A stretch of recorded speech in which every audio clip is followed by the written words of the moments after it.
Hello, Union families. I hope you're doing well. We've been busy working on a re-entry plan that has lots of safeguards in place, but also allows for as much normalcy as possible. Your child's safety is our number one goal. I'm going to just kind of go through the day and talk about some things that you need to know. The first will be with arrival. We will have 4 screening stations set up by grade level.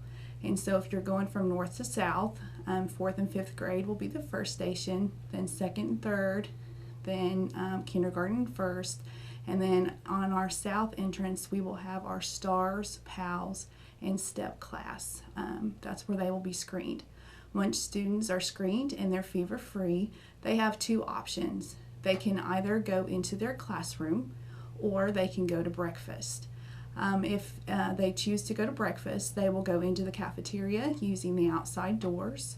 They'll have a grab and go breakfast, and then they'll take that back to their classroom so they can eat. The way Union is set up is we have outside doors toward the parking lot with the exception of 1st grade and our self-contained special ed classes. So they'll, and there's going to be a distinguishing feature on the door to help kids know. And so teachers, after class lists are made, a teacher will call you and let you know that your child is in their class, and they'll let you know what distinguishing features on the door so your student will know which door they will enter. Our morning assembly will be done in the classrooms through Zoom, and so we'll try to do that as normally as possible, although we're not all together. Within the classroom, students are going to be spaced out as far as the building and the classroom will allow. When we're moving down the halls, we're going to have arms width apart, just as a visual, and teachers may put some tape on the floor to help kids understand the spacing so they have some visuals. We will have art, music, and PE as normal. We may utilize outside for walking outside rather than just in the hallways, because that can help us with some distancing also. Things that you'll need to know right off the bat is we would like your kids to always have a face covering with them. We're not going to ask that they wear it all day, but there may be times that it will be appropriate, like at a table intervention, where we'll want them to have that available. We'll also want students to bring their own water bottle with their name on it because we won't be utilizing the water fountains. Lunch is going to be on an A-B schedule, and so one week your child will eat in the cafeteria as normal, and then the following week they will eat at an alternative location, like either in their classroom or they'll eat outside. While in the cafeteria, students will be, they'll skip a seat, and on the opposite side they'll do the opposite so that nobody's ever right across from each other when they eat. Recess will be normal. We have a large enough playground area that we can divide that into 3 different places, and students will have recess every day with their class like they normally would. As far as cleanliness goes, we're going to make sanitation a priority. Restroom breaks will be scheduled. Students will use the same bathroom each day.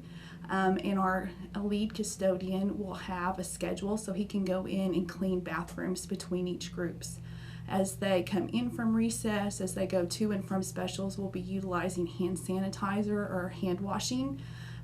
We have outside sinks of our in the pods, and so each class will have their own soap dispenser, and so someone can even be assigned the squirter, and so that just limits the number of hands that's on that the soap to try to eliminate germs in that regard. Also in the classrooms, our students will have individual supplies, and they will be taking those with them to art so that they don't have the germs of sharing supplies. So that's something that we will also use to safeguard germs. As far as entering the office as a parent, we are going to utilize our vestibule as often as possible. So with parents, if you need to come pick up your child, you'll come in and use that intercom. You can show us your ID so we know that you're on that pickup list, and then our secretaries will sign you in your child out to you. If you need to come in for some reason, like for example, maybe you need to bring medicine for your child, at that point we will ask that you wear a face covering when you come in. just as a safety feature for you and for our staff. For dismissal, for years we've had an indoor dismissal plan, and that's the plan that we are going to use, and that just will help eliminate large groups of people. So how that will work is we'll have an outside duty teacher that will see you. At first you may have to tell her your child's name, and then we will call that student or that family of students' names, and they'll dismiss from their classroom. If your child is a bus rider, we will be able to distance them in the gym or the cafeteria until their ride comes. And if they go to daycare, they'll just stay in their classroom. And once the daycare van arrives, we'll call for that daycare, and all of those students will all leave out the same door that they came in the morning. At this time, communication is going to be a real key. So we will be utilizing monthly parent letters, Facebook, Class Dojo, and our Ponca City Public Schools app to relay information to you. So I want to make sure that you keep up to date with those, because that's how we will be communicating with you. Parental involvement is really important, and a lot of that this year is going to go on through Zoom, like PTA meetings, back to school night, and you'll be receiving more information on that soon. We are here to support you and to support your family, and we know we can do this together as a team, and we can't wait to see you and your families in August.